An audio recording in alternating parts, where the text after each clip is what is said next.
Bien, voilà, je suis donc content de réouvrir ma Bible avec vous en direct ce matin ici à l'église, et j'espère que ceux qui nous suivent en ce moment sur Facebook peuvent aussi ouvrir leur Bible. Et si vous n'avez pas de Bible, eh bien, envoyez-moi un petit message et moi en retour je vous enverrai une Bible. Matthieu chapitre 27. Matthieu chapitre 27 à partir du verset 35. Et ce matin, nous allons poursuivre la 4e parole de Christ sur la croix. Et comme je vous l'avais dit la semaine dernière, comme c'était assez long, on l'a fait en 2 fois. Okay? Donc aujourd'hui, ce matin, nous allons poursuivre avec la 2e partie de la 4e parole. Et cela se trouve en Matthieu chapitre 27 à partir du verset 35 jusqu'au verset 47. Et après l'avoir crucifié, ils se partagèrent ses habits en les tirant au sort, afin que ce qui a été dit par les prophètes s'accomplisse. Ils se sont partagés mes habits et ils ont tiré ma robe au sort. Et s'étant assis, ils le regardaient là. Ils mirent aussi au-dessus de sa tête à la cause de sa condamnation ainsi écrite: celui-ci est Jésus, le roi des Juifs. On crucifia en même temps avec lui 2 brigands, l'un à sa droite et l'autre à sa gauche. Et ceux qui passaient lui disaient des outrages, brûlant la tête et disant: toi qui détruis le temple et qui le rebâtis en 3 jours, sauve-toi toi-même si tu es le Fils de Dieu, descends de la croix. De même aussi les principaux sacrificateurs avec les scribes et les anciens disaient en se moquant: il a sauvé les autres, il ne peut pas se sauver lui-même. S'il est le roi d'Israël, qu'il descende maintenant de la croix, et nous croirons en lui. Verset 43. Il s'est confié en Dieu, que Dieu le délivre maintenant s'il lui est agréable. Car il a dit: je suis le Fils de Dieu. Les brigands qui étaient crucifiés avec lui l'injuriaient de la même manière. Or, depuis la 6e heure, il y eut des ténèbres sur tout le pays jusqu'à la 9e heure. Et vers la 9e heure, Jésus s'écria d'une voix forte en disant: Eli, Eli, lama sabachthani, c'est-à-dire: mon Dieu, pourquoi m'as-tu abandonné? Et quelques-uns de ceux qui étaient présents, ayant entendu cela, disaient: il appelle Élie. Prions. Père Céleste, nous voulons te remercier de nous permettre d'ouvrir une fois de plus ta parole ici dans ta maison. Merci de nous instruire par les paroles que notre Seigneur Jésus-Christ, ton Fils, a prononcées sur la croix. Aide-nous à les retenir, aide-nous à nous souvenir de ces paroles, à nous souvenir de la souffrance, de l'agonie de notre Seigneur Jésus-Christ sur la croix. Et aide-nous à prendre des leçons pour nous-mêmes de ce que le Seigneur a dit, de ce que le Seigneur a fait sur la croix. Aide-nous à lui ressembler toujours plus chaque jour, Seigneur. Alors prépare-nous spirituellement, physiquement, pour recevoir, entendre, écouter ta parole et surtout la mettre en pratique. Et c'est en ton nom que nous te prions. Amen. Alors nous allons reprendre avec le verset 46. Verset 46 qui nous dit: et vers la 9e heure, Jésus s'écria d'une voix forte en disant: Eli, Eli, lama sabachthani, c'est-à-dire: mon Dieu, pourquoi m'as-tu abandonné? Alors cette 4e parole, nous allons voir, devrait très certainement être appelée plus qu'une parole. Je pense que ces mots, cette phrase, cette question, ce questionnement, serait plus facilement appelé un cri de détresse, un cri d'angoisse, plutôt qu'une simple parole, comme on a pu déjà voir les 3 premières. C'est un cri, je pense, que nous ne pourrons jamais comprendre. Rappelez-vous, je pense que c'est la semaine dernière, je vous disais qu'en discutant avec au moins une personne, cette personne m'avait dit: oui, mais il y a bien d'autres personnes qui sont mortes pour leurs convictions, pour ce qu'ils pensaient, pour leurs idées. Donc la mort de Christ n'a rien d'extraordinaire quand on peut même les comparer à d'autres. D'un point de vue humain, peut-être. D'un point de vue chrétien et encore plus d'un point de vue divin, c'est tout à fait autre chose. En fait, c'est un cri mystérieux Parce que Dieu, vous le savez, je vous l'ai dit la semaine dernière, Dieu n'a jamais abandonné un juste. C'est ce que, un juste en deux mots, hein. C'est ce que nous dit David. David dit, j'ai été jeune et je suis devenu vieux, mais je n'ai point vu le juste abandonné, ni sa postérité mendiant son pain. Donc David est en train de dire, j'étais jeune, j'ai grandi, je suis devenu adolescent, jeune adulte, je suis vieux maintenant, et je n'ai jamais vu quelqu'un qui se confiait en Dieu être abandonné de Dieu. Pourtant, sur la croix, c'est bien un autre juste, mais un vrai juste, qui a été abandonné. Parce que David, d'un côté, dit, de toute ma vie, je n'ai jamais vu un juste abandonné de Dieu. Et sur la croix, c'est un juste qui est cloué et qui pourtant est abandonné de Dieu. Et puis, nous avions vu la semaine dernière, si vous vous en souvenez, qu'à la croix, nous avons vu jusqu'où pouvait aller le cœur de l'homme. Quand le cœur de l'homme est mauvais, il est mauvais. Même si parfois il fait ou il tente de faire de bonnes choses, de bonnes actions, fondamentalement, profondément, le cœur de l'homme est tortueux. Jérémie le dit d'ailleurs. Qui connaît le cœur de l'homme, hein? Même moi, je ne peux pas connaître mon propre cœur. Alors imaginez le vôtre ou ceux des autres. Nous avons vu donc qu'à la croix, il y avait la dépravation totale des hommes pour Dieu, pour Jésus-Christ et pour sa parole. Alors à présent, nous allons continuer d'approfondir cette parole d'angoisse, ce cri d'angoisse, et ensemble nous allons voir plus en détail quelques points. Le premier point, c'est la sainteté absolue et la justice inflexible de Dieu. Je reprends mon premier point. La sainteté absolue de Dieu et la justice inflexible de Dieu. Alors, avant de voir 4 petits points dans mon premier point, je vais vous poser une question. Ça vous manquait les questions, hein? Moi, c'est surtout vos réponses qui me manquaient, parce que les questions, je vous les donnais toujours, hein. Qui parmi nous, ce matin, écoutez bien la question, hein, qui parmi nous, ce matin, peut dire, pour ne pas dire décrire, à quoi peut ressembler la sainteté de Dieu? Qui oserait dire, voilà à quoi ressemble la sainteté de Dieu? Qui pourrait, parmi nous, en parler, sachant de quoi on parle très exactement?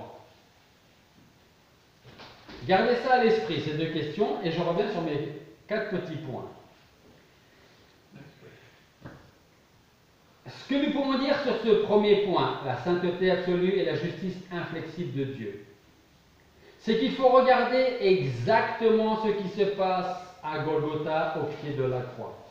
Et au pied de la croix, à Golgotha, il y a plusieurs choses, ou tout du moins plusieurs personnes qui vont faire quelque chose, ou qui vont dire quelque chose, ou qui vont intervenir pour quelque chose.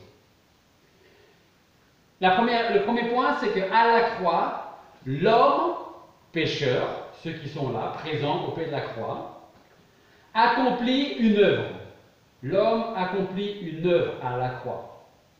Cette œuvre, c'est qu'il démontre combien sa dépravation, son cœur est méchant, et donc sa dépravation est totale, en se saisissant de celui qui est parfait pour le clouer sur la croix. Donc la première chose qu'on peut voir à la croix, au mont Golgotha, c'est le cœur de l'homme qui est mauvais, qui va s'emparer d'un homme qui est bon et qui est juste pour le clouer, en plus le Fils de Dieu, pour le clouer sur la croix. Première personne, l'homme. Ensuite, qui retrouvons-nous indirectement à la croix, selon vous? Ça me fait du bien de vous poser ces questions, d'attendre des réponses. Non, on a parlé de l'homme déjà. Quelqu'un qu'on ne voit pas, mais on sait qu'il est là. Non. Satan. À la croix, il y a aussi Satan, qui lui aussi va accomplir une œuvre. Laquelle à votre avis? Si je vous dis Genèse, et que je vous dis que Satan va manifester son hostilité envers la postérité de la femme en blessant Christ au talon. Première prophétie de toute la parole de Dieu concernant la crucifixion de Christ, d'ailleurs. Donc, l'homme, avec un grand H pour dire homme et femme, Satan, une autre personne qui est présente. Peut-être que pour vous aider, rappelez-vous de ce qu'on a déjà vu. Non, pas les deux brigands, mais celui qui est entre les deux brigands. Le Seigneur. Le Seigneur va accomplir son œuvre. Et son œuvre, c'est qu'il va mourir. Lui qui est juste pour nous les injustes, afin de nous amener à Dieu par son sacrifice. Pour nous permettre de retrouver une communion avec Dieu, Christ va devoir faire son œuvre pour laquelle il est venu donner sa vie. Et enfin, il y a une quatrième personne, si je peux dire ça comme ça, qui est, j'ai cru l'entendre. Alors, pour ceux qui nous regardent, vous pouvez pas voir là-bas, on va dire qu'il y a quelqu'un qui a dit quelque chose, mais j'ai rien entendu. Je pense que je l'ai entendu. Dites-moi, c'est Dieu. Alors Dieu, qu'est-ce qu'il fait? L'homme, il montre son cœur mauvais. Satan manifeste son hostilité. Christ donne sa vie. Qu'est-ce que Dieu fait, lui? Dieu va démontrer sa sainteté et donner une pleine satisfaction à sa justice en déversant sur son Fils la colère qui nous était réservée. Donc l'homme montre son cœur. Satan accomplit ce qui avait été prophétisé en Genèse. Christ accomplit l'œuvre pour laquelle il vient, à savoir donner sa vie pour des pécheurs, des injustes, lui le juste.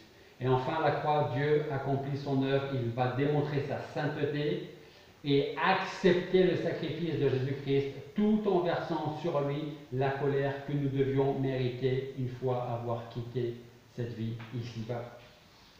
Donc je repose la question. Qui parmi vous, qui parmi nous serait capable de décrire la sainteté de Dieu? Qui pourrait en parler en sachant de quoi il parle très exactement? Parce que je pense qu'on n'a pas conscience de ce qu'est vraiment la sainteté de Dieu. Et vous savez pourquoi? Parce que si on avait vraiment conscience de ce qu'est la sainteté de Dieu, je pense qu'à chaque fois que nous péchons, nous aurions beaucoup de mal à retourner vers lui. Parce qu'il est juste, parce qu'il est saint. Dieu est tellement saint qu'aucun homme ne peut le regarder et continuer à vivre. C'est ce que la parole de Dieu nous dit. Même les cieux ne sont pas purs aux yeux de Dieu. Et avec le temps qu'il fait parfois, ou même la nuit, quand il y a une nuit étoilée, on se dit qu'est-ce que c'est beau. Mais même pour Dieu, à ses yeux, ce n'est pas parfait, ce n'est pas saint. Les séraphins, cette catégorie d'anges qui s'approche de son trône, se voilent la face devant celui qui est 3 fois saint. Donc si les saints qui sont en permanence avec lui se voilent la face quand il se présente devant son trône, qu'est-ce que nous on devrait faire?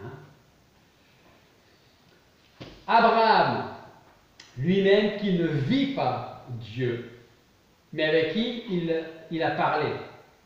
Abraham a dit en Genèse 18, 27, il a dit « Voilà, j'ai osé parler au Seigneur, moi qui suis poussière et cendre. » Job, au chapitre 42, verset 6, disait « C'est pourquoi je m'abandonne et je me repens sur la poussière et sur la cendre. » Ésaïe, en Ésaïe chapitre 6, verset 5, Ésaïe disait « Malheur à moi, je suis perdu, car je suis un homme dont les lèvres sont impures, et mes yeux ont vu le roi, l'Éternel des armées. » Sans oublier les paroles de Daniel, au chapitre 10, verset 8 de Daniel.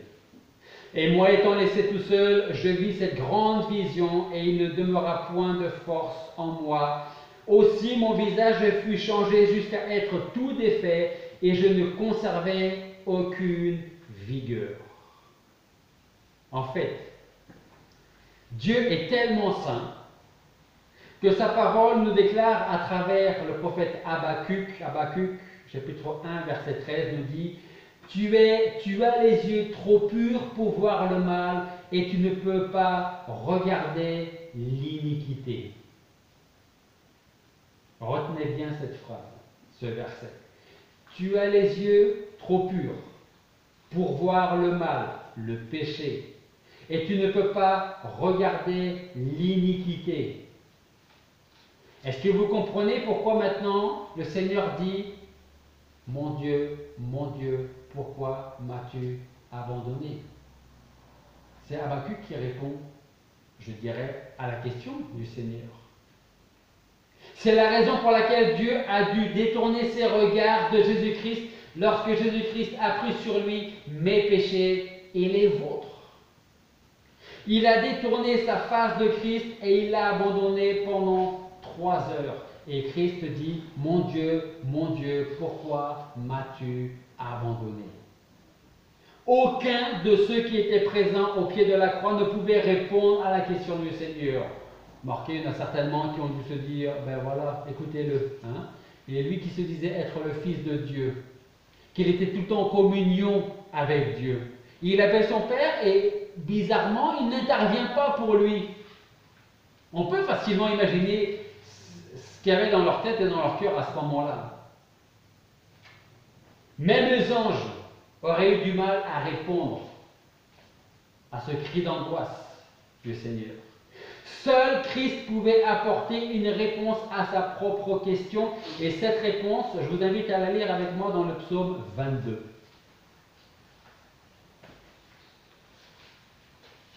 Psaume 22.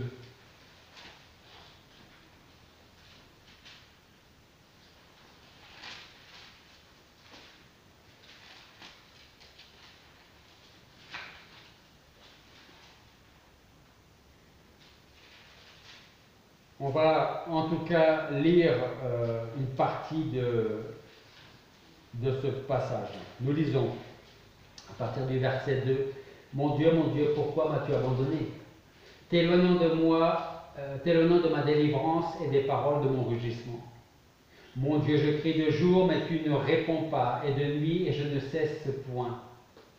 Toutefois, tu es le Saint, habitant au milieu des louanges d'Israël. Nos pères se sont confiés en toi, ils se sont confiés et tu les as délivrés. Ils ont crié vers toi et ils ont été délivrés.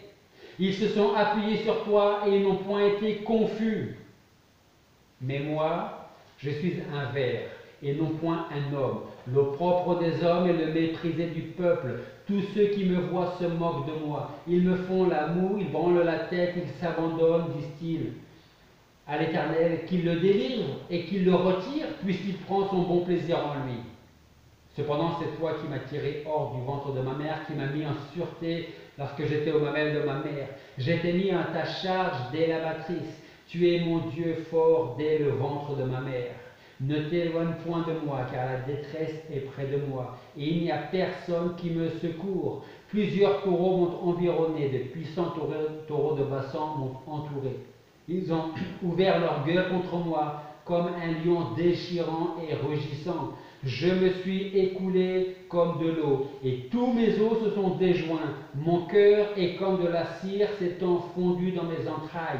Ma vigueur est desséchée comme de la brique, et ma langue tient à mon palais, et tu m'as mis dans la poussière de la mort. Car des chiens m'ont environné, une assemblée de méchants m'a entouré, ils ont percé mes mains et mes pieds. Je compterai tous mes os un par un. Ils me contemplent, ils me regardent, ils partagent entre eux mes vêtements et jettent le sort sur ma robe. Est-ce qu'on pense toujours que la mort, je ne dis pas que c'est une bonne chose, hein, mais est-ce que la mort d'autres personnes pour leurs convictions, leurs croyances, est comparable à celle de Christ? Non. En lisant ces quelques versets, nous pouvons remarquer quelque chose de très important. Christ ne parle pas une seule fois d'injustice. À aucun moment. Au contraire, il dit toutefois, tu es le saint. Voilà pourquoi nous pouvons dire qu'à la croix se retrouve la perversité du péché et l'infinie justice de Dieu. Et quand on va jusqu'à Golgotha et que nous regardons à celui qui est crucifié à notre place, alors regardons comment il fut frappé par la justice de Dieu, lui qui n'a pas épargné son propre fils alors qu'il était cloué sur la croix. Ça, c'est le premier point, où on retrouve la justice de Dieu à la croix. Ensuite, le deuxième point, c'est l'explication de Gethsémane. Alors, on va revenir en Matthieu, chapitre 26.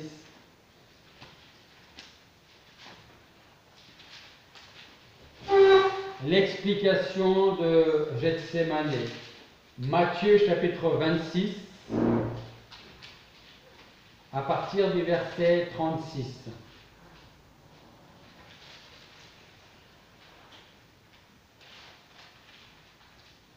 Matthieu 26, 36 à 39.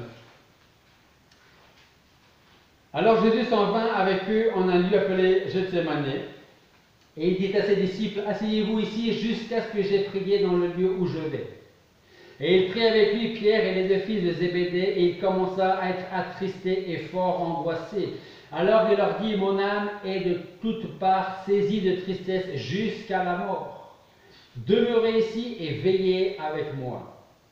Puis, s'en allant un peu plus en avant, il se prosterna le visage contre terre, priant et disant, mon Père, s'il est possible, fais que cette coupe passe loin de moi. Toutefois, non point comme je le veux, mais comme toi, tu le veux. En fait, ce qu'il faut comprendre là, par rapport au jardin, à Gethsémane, c'est qu'au fur et à mesure que le temps passe, à fur et à mesure que Jésus-Christ s'approche de la croix, il voit son horizon s'obscurcir de plus en plus à cause de nous et pour nous. L'homme l'a fait souffrir dès sa jeunesse. Satan l'a harcelé dès le début de son ministère. Mais à la croix, c'est Dieu qui va étendre sa main contre lui. En entrant dans Gethsémane, Christ commence à entrer dans l'horreur des heures de souffrance qu'il allait connaître. C'est pour cela qu'il dira à ses disciples, asseyez-vous ici jusqu'à ce que j'ai prié dans le lieu où je vais. Alors vous savez, ce n'est pas la mort atroce qu'il va connaître, ce n'est pas la pensée de la trahison de Judas, ce n'est pas la fuite de ses amis, des disciples, des apôtres, ce n'est pas la moquerie des hommes qui angoissent Christ. Mais c'est bien l'abandon de son propre Père à cause de nos péchés qui le met dans cet état-là.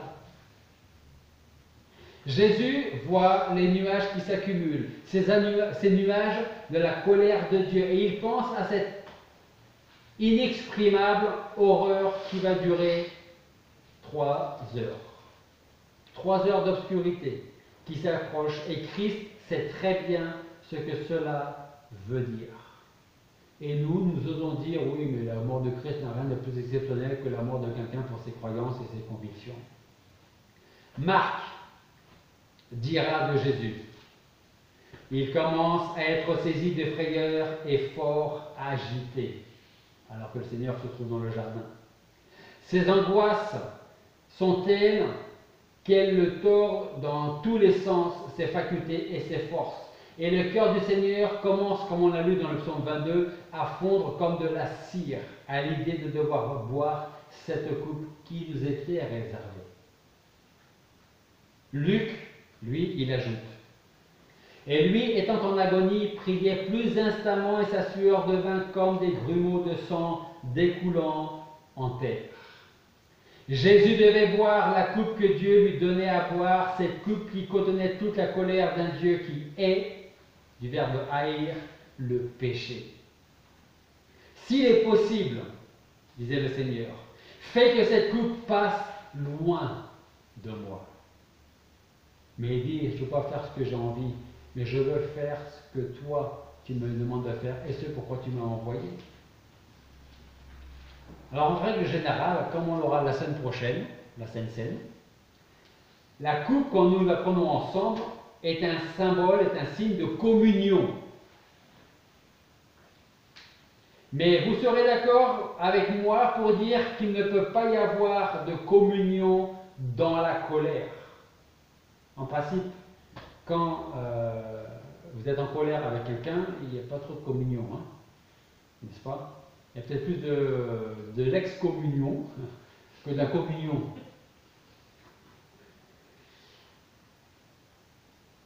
Même si Jésus savait ce que signifiait être coupé de la communion avec son Père, il dit tout de même, toutefois, non pas comme je le veux, mais comme toi, tu le veux. Et puis rappelez-vous d'une chose, vous savez ce que veut dire Gethsémani? Quelle est la traduction littérale, la vraie traduction de Gethsémani? Est-ce que vous savez ce que ça veut dire? Pressoir à huile. Pressoir à huile. On met les olives et puis on écrase tout. Troisième point, c'est la fidélité de Christ envers toute épreuve, envers Dieu. Christ, malgré toutes les épreuves, à partir du jardin, jusqu'à sa mort, Christ a été fidèle à Dieu. Alors avant d'entamer ce point, j'ai envie de vous poser la question, sans avoir de réponse, est-ce que nous sommes toujours fidèles à Dieu malgré quelles que soient les circonstances? On peut se répondre à nous-mêmes à cette question. Toutes les paroles que nous trouvons dans la Bible ne sont pas là par hasard, vous vous en doutez bien.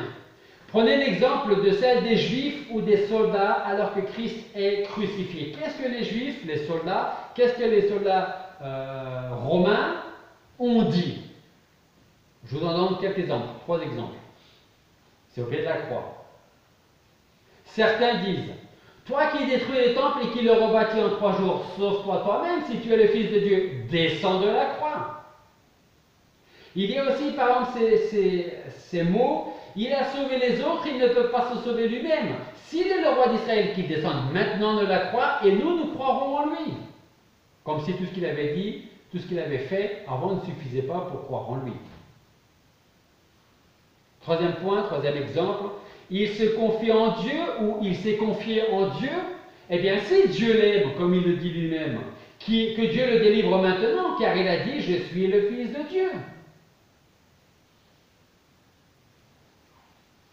Ne croyez pas que ces paroles n'ont pas leur importance. Parce que quand on les étudie d'un peu plus près, nous verrons qu'il y a quelque chose il y a quelqu'un plutôt derrière chacune de ces paroles. Mais avant de le voir, regardons plutôt le contraste que l'on trouve dans les paroles de Christ, maintenant qu'il se trouve sur la croix, avec celles qu'il a prononcées durant son ministère. Donc il y a les paroles de Christ sur la croix, et il y a les paroles de Christ durant son ministère, et donc avant la croix.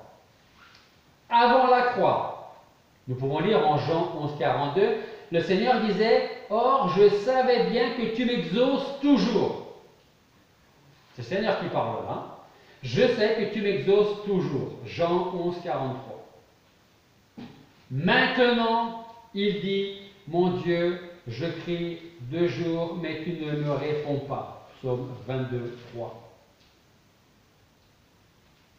Il a aussi déclaré en Jean 8, 29, « Le Père ne m'a point laissé seul. » Ça, c'était avant. Le Père ne m'a jamais laissé seul. Et maintenant sur la croix, qu'est-ce que nous disons? Qu'est-ce que nous entendons? Mon Dieu, pourquoi m'as-tu abandonné?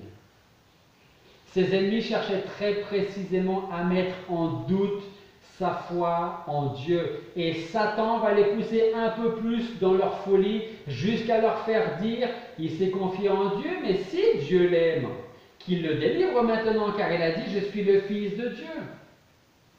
Est-ce que vous voyez un peu comment Satan manipule les gens et comment Satan essaie d'ébranler la foi du Seigneur en son propre Père? que cet exemple, cette leçon nous serve à nous aussi quand parfois peut-être certains, et Satan le premier, pourra nous dire « Tu as vu un peu ce que tu as fait, c'est pas terrible quand même. Hein? » Dites-vous bien une chose, c'est qu'à chaque fois que Satan vous dit que vous êtes pécheur, remerciez-le parce qu'il vous rappelle que vous avez un grand Dieu qui a sauvé un grand pécheur que vous êtes et que je suis. Malgré toutes ces paroles, pour ne pas les appeler des tentations de la part des hommes via Satan, Christ restera fidèle à son Père en se confiant en lui. Et c'est ici une très bonne leçon que Christ nous laisse lorsque certaines personnes voudraient nous enlever notre foi et notre espérance en Dieu. Quand peut-être vous avez perdu un enfant, un frère, une sœur, un parent, quelqu'un de très proche, et que cette personne, une autre personne vous dit « Mais il est où ton Dieu ?» Hein? Ça peut nous affecter dans notre foi. C'est ce qu'ils ont tenté de faire avec le Seigneur, même indirectement, même peut-être sans qu'ils le sachent eux-mêmes. Job lui-même disait, et ça c'est un bon exemple encore pour nous, « Même si Dieu me tuait, je continuerai d'espérer en lui. » Ça ne peut pas être plus clair. Hein?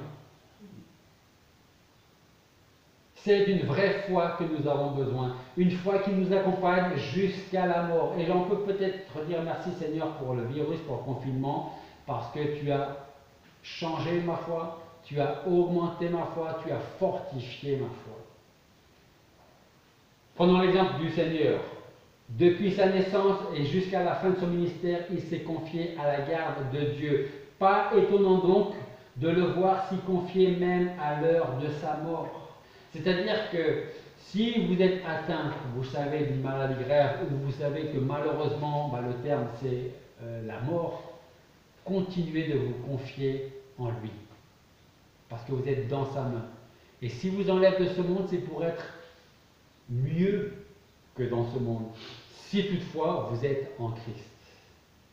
Quatrième point, le fondement de notre salut. C'est quoi le fondement de votre salut pour vous? Vous savez que quand vous faites, et c'est pas Raph qui va me contredire, quand vous bâtissez une maison, une église, quelque chose, et que la terre est un peu pas très bonne, il vous faut de bonnes fondations. Parce que vous pouvez monter un bâtiment comme le nôtre sans fondation, mais je ne suis pas sûr qu'aujourd'hui ce même bâtiment serait toujours debout. S'il était toujours debout, il y aurait peut-être des fissures un peu partout. Mais s'il y a de bonnes fondations, de bons fondements, ça tient la route. Donc, je repose ma question, qui est le quatrième point. Quel est le fondement de notre salut? Quel est le fondement de votre salut? Alors, je vous laisse répondre pour vous-même à cette question. En tout cas, vous savez, nous savons que Dieu est saint, c'est pour ça qu'il ne traitera jamais avec le péché. Dieu ne fera jamais de compromis avec le péché, quelque chose que nous pouvons faire. Mais jamais Dieu. Il est juste. C'est aussi pour cela qu'il jugera le péché partout où le péché se trouve. Mais il est aussi amour et il se plaît à faire grâce. C'est pour cela que dans sa sagesse, il a mis en place le moyen de satisfaire sa justice, tout en répandant sa grâce sur des gens comme vous et moi, à savoir des pécheurs coupables qui ne méritent rien. Et si aujourd'hui nous pouvons recevoir le salut et la grâce de Dieu, c'est parce qu'un jour son propre Fils a été cloué sur la croix. Alors pourquoi les paroles de Jésus quand il dit « Mon Dieu, pourquoi m'as-tu abandonné ?» Parce qu'il a pris mes péchés et les vôtres sur la croix. Notre péché et son châtiment furent tous les deux imputés à Jésus-Christ. Mon Dieu, pourquoi m'as-tu abandonné? Parce que la mort de Christ sur la croix a été celle de la malédiction. Parce qu'en Galates chapitre 3 verset 13, Paul dit « Christ nous a rachetés de la malédiction de la loi quand il a été fait malédiction pour nous, car il est écrit maudit est quiconque est pendu au bois. » Le fondement de notre salut est le fait que Christ a porté nos fautes et nos péchés sur la croix, tout en satisfaisant les conditions que Dieu nous imposait. Parce que nous sommes et nous étions et nous serons toujours incapables de satisfaire aux exigences de Dieu. Il n'en avait qu'un qui pouvait le faire, c'est son propre Fils, le Seigneur, notre Seigneur Jésus-Christ. Mon Dieu, pourquoi m'as-tu abandonné? Pour que nous puissions marcher dans la lumière pendant que lui entrait pendant 3 heures dans l'obscurité. Mon Dieu, pourquoi m'as-tu abandonné? Pour que nous puissions boire la coupe de joie pendant que lui buvait la coupe amère. Mon Dieu, pourquoi m'as-tu abandonné? Il a été pour que nous puissions être pardonnés. 5e et dernier point, c'est la destruction de tout faux espoir. La destruction de tout faux espoir. Mon Dieu, pourquoi m'as-tu abandonné? Sachez que ça risque, je ne vous le souhaite pas, mais ça peut être exactement les paroles que vous allez prononcer un jour si aujourd'hui vous ne pouvez pas dire oui, Jésus-Christ est mon Seigneur et mon Sauveur. C'est lui qui m'a sauvé. Il a donné sa vie pour moi sur la croix et c'est sur ses épaules que mes péchés ont été posés. Si aujourd'hui vous ne pouvez pas dire ça et si vous ne le dites jamais jusqu'à ce que vous quittiez cette vie, alors un jour c'est vous qui allez dire mon Dieu, pourquoi m'as-tu abandonné? Ou peut-être mon Dieu, pourquoi ne me reçois-tu pas dans ton royaume? Peut-être que vous direz, je ne vous le souhaite pas, mais peut-être que vous direz, mon Dieu, mais il ne le sera plus parce que vous l'aurez toujours rejeté. Et ce jour-là, c'est lui-même qui vous rejettera. Alors laissez-moi vous poser une question ce matin. Si Christ n'est pas votre sauveur, pourquoi en est-il ainsi? Peut-être parce que vous vous dites, je continue à vivre ma petite vie, et quand j'aurai réglé toutes mes affaires, alors peut-être que je me tournerai vers le Seigneur. Peut-être que je prendrai en considération ce qu'il me dit dans la parole. Vous savez, le peut-être, il y a 3 mois qui viennent de passer qui nous disent que peut-être demain on sera plus là. Hein?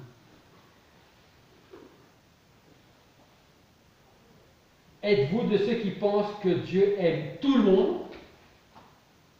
Et puisque Dieu aime tout le monde, alors tout le monde, quelle que soit la vie qu'il va mener, tout le monde ira au ciel un jour. Peut-être que vous vous dites que Dieu aime tout le monde, qu'il est trop compatissant pour exécuter les menaces qui se trouvent dans sa parole. Ou alors il se peut que vous pensiez pouvoir venir n'importe quand à Christ et lui demander pardon pour vos fautes et pour vos péchés. Alors sachez encore que vous présumez très certainement un peu trop du temps. Je vous le rappelle, hier on ne nous appartient plus. Demain n'est pas encore à nous.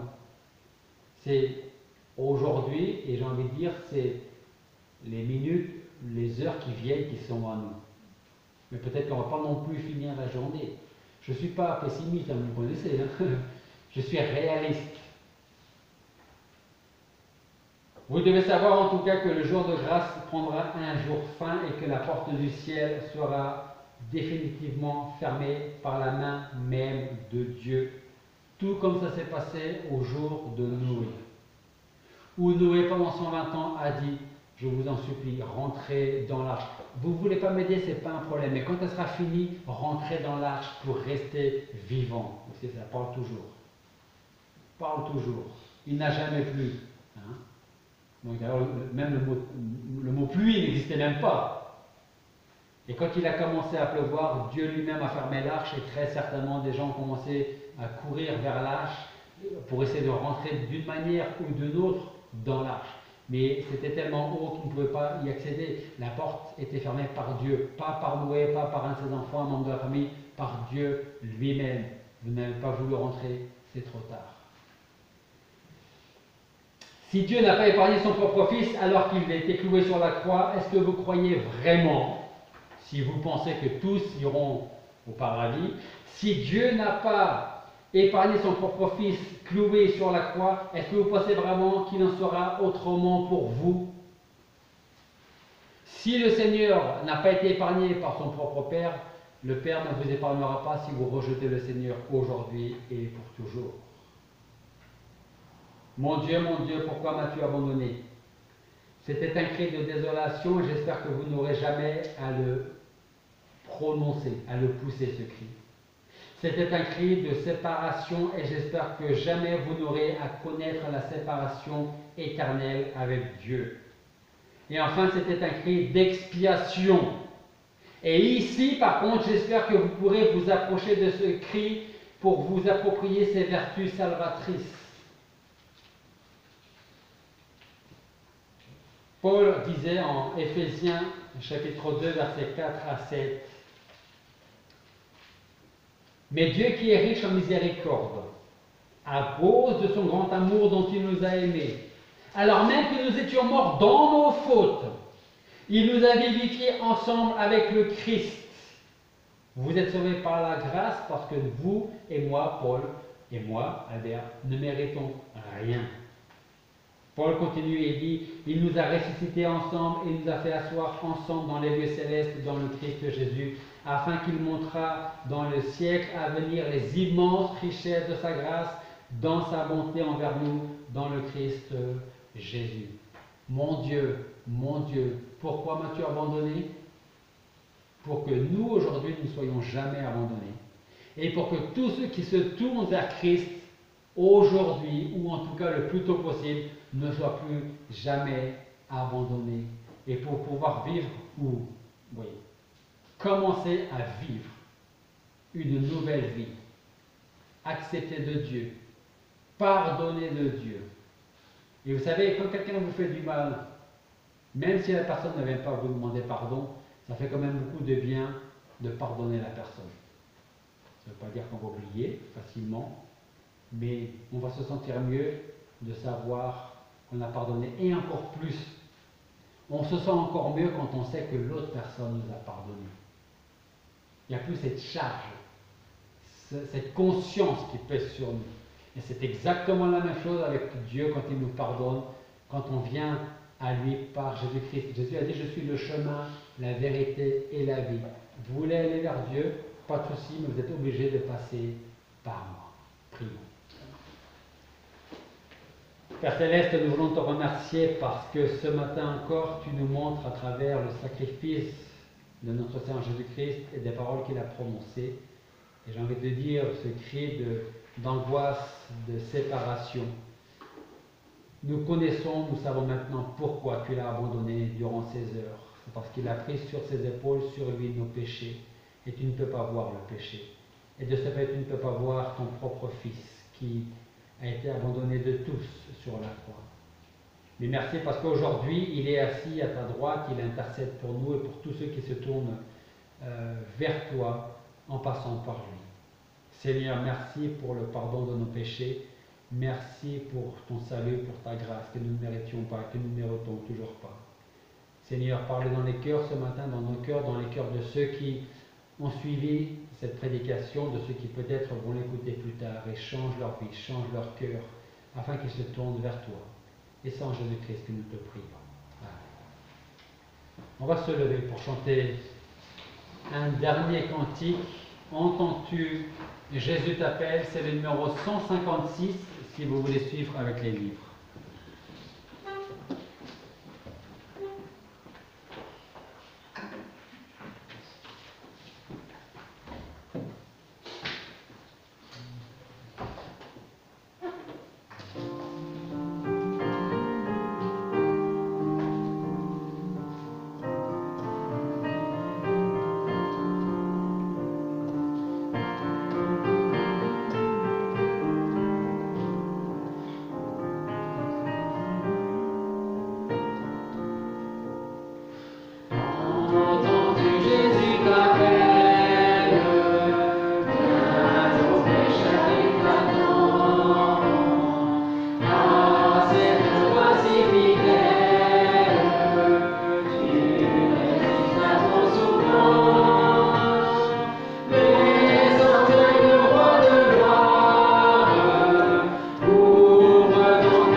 place.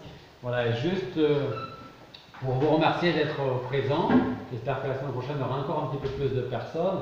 Je vous souhaite un bon dimanche, une bonne semaine. Regardez toujours vers les cieux. C'est de là que le Seigneur nous regarde, c'est de là que le Seigneur va revenir également. Et si Dieu le veut, on se revoit dimanche prochain à 10 h. Voilà, merci beaucoup. Tu veux faire l'offrande ou pas? Oui, j'ai oublié. Vous pouvez reprendre en place. Merci.